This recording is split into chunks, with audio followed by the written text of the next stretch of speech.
जी और यहाँ बैठे तमाम लोग, शकील साहब, हमारे पंडित जी, सुशील जी, काशिफ भाई, काशिफ साहब, मैं बहुत संक्षेप में अपनी बात कहूंगा।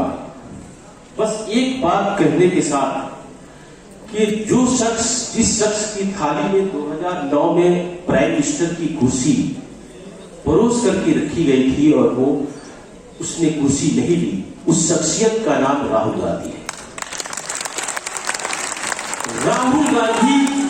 राहुल गांधी ने उल्टी गंगा बहाने का जो साहस किया है, मैं एक पत्रकार की हैसियत से यह कह सकता हूं कि भारतीय राजनीति का जब इतिहास लिखा जाएगा तो राहुल गांधी के इस साहस को लोग सलाम करेंगे कि कैसे दलितों, शोषितों, वंचितों के लिए एक ऐसी आवाज बन करके राहुल गांधी उभरे हैं कि बस आप समझ लीजिए कि आने वाला जो दिन होगा ये पहली बार होगा कि खास तौर पर ईबीसी के लोगों को उनका हक मिलेगा। अब एक पसमानदा मुसलमान होने के नाते और ईबीसी कैटेगरी में होने के नाते मैं 2-3 बातें कह के अपनी बात खत्म कर दूंगा। पहला ये कि 36% आबादी बिहार में ईबीसी की है और 36% आबादी जो ईबीसी की है, आज बिहार के इतिहास में आप देखेंगे तो पाएंगे कि यह समाज अनुसूचित जातियों से भी पीछे है और इसलिए है कि इसकी हकमारी हुई है। सिर्फ ये वजह नहीं है, एक वजह और है, वो ये है कि ये 36% आबादी 36 टुकड़ों में बटी हुई है।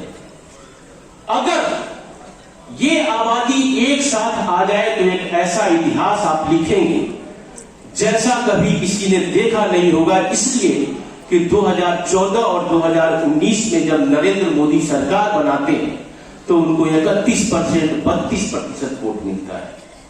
तो जब आप 36% हैं और आप सेकुलर फोर्सेस के साथ ताकत बनाते हैं तो आप कामयाब होंगे। तीसरी बात मैं ये कहना चाहता हूं कि इस देश में सबसे महत्वपूर्ण जिस कम्युनिटी का वोट है वो ईबीसी का वोट।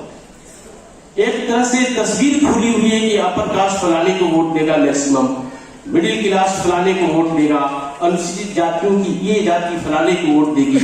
और यही कारण है कि 2025 के विधानसभा के चुनाव में ईबीसी के ऊपर शक्ति नहीं है।